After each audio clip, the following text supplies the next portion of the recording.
બાવળાના કેસડી ગામે ખેતરની ઓરડીની બાજુમાંથી હત્યા કરાયેલી હાલતમાં મળી આવેલ મૃતદેહના મામલે કેરાળા જીઆઈડીસી પોલીસ દ્વારા 4 આરોપીને ઝડપી પાડવામાં આવ્યા. વિઠ્ઠલભાઈ રાઠોડની હત્યામાં કેરાળા જીઆઈડીસી પોલીસ દ્વારા 4 આરોપીને ઝડપી પાડવામાં આવ્યા હતા. કરવામાં મુખ્ય સૂત્રધાર મૃતકનો પુત્ર સહિત 3 લોકોને ઝડપી પાડવામાં આવ્યા. હાલ કેરાળા જીઆઈડીસી પોલીસ 4 આરોપીઓને ઝડપી પાડી આગળની કાર્યવાહી હાથ ધરી છે. આરોપી અજયભાઈ વિઠ્ઠલભાઈ રાઠોડ ઉંમર વર્ષ 20 કેશરડી મરણ જણાનો પુત્ર પ્રવીણભાઈ ઉર્ફ અખિલ ચંદુભાઈ મેર ઉંમર વર્ષ 18 બાવળાના જુવાલ ગામ, રણજીતભાઈ સૌજીભાઈ મકવાણા ઉંમર વર્ષ 18 બાવળા જુવાલ ગામ, વિહાભાઈ ભીમાભાઈ મકવાણા ઉંમર વર્ષ 18 જુવાલ બાવળા જુવાલ ગામ. આજે તારીખ 16/3 રોજ કેશરડી ગામના કેશરડી માધ્યમિક શાળાની પાછળ આવેલા ખેતરમાંથી એક લાશ મળી આવેલ હતી. મરણ જનારનું નામ વિઠ્ઠલભાઈ રાઠોડ ઉંમર 40 વર્ષ.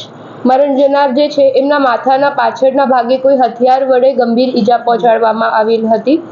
ગુનાની ગંભીરતાને ધ્યાનમાં લઈને બીએનએસ કલમ 103 મુજબ ગુનો નોંધવામાં આવેલ છે, જે અજાણ્યા ઈસમ વિરુદ્ધ સ્ટાર્ટિંગમાં નોંધવામાં આવેલ હતી. વધુ તપાસમાં હાથ ધરતા અને ટેકનિકલ અને હ્યુમન સોર્સિસનો યુસેજ કરતા જાણવામાં આવેલ કે જે મરણ જનારનો મોટો દીકરો હતો અજયભાઈ ઉર્ફ ઉંમર 20 વર્ષ, એ મરણ જનાર સાથે ઘણા સમયથી મતભેદ ચાલતો હતો અને એ જે તેમની પત્ની છે, જે મરણ જનારની પત્ની છે, એમના ઉપર શક વહમ કરતા હતા. વધુ તપાસમાં સામે આવેલ છે કે ટોટલ 6 આરોપીઓ છે, જેમના નામ છે પ્રવીણ મેર ઉંમર 18 વર્ષ, રણજીતભાઈ મકવાણા ઉંમર 18 વર્ષ, વિહાભાઈ મકવાણા 18 વર્ષ અને સાથે એક કાયદાના સંઘર્ષમાં આવેલ એક બાળક બી છે અને સજ્જનબેન જે મરણ જનારના પત્ની છે.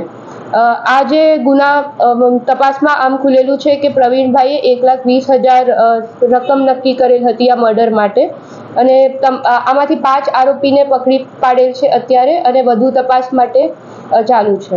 સાથે રિમાન્ડની પ્રક્રિયા બી ચાલુ છે. આરોપી એમના સન જ છે. જે મુખ્ય કાવતરું જેમને રચેલું છે એ મરણ જનારના સન છે, દીકરા. એમના મતભેદ ચાલુ જ હતા અને એ જે મરણ જનાર છે એ એમની પત્ની પર શકવહમ વાળા ઘડીએ કરતા હતા, જેના લીધે મતભેદ ચાલુ હતા.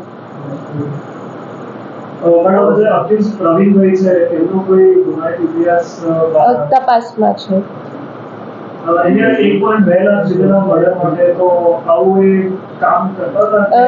એમાં બી અત્યારે તપાસ ચાલુ છે. તપાસ ચાલુ છે એ વિષય પર.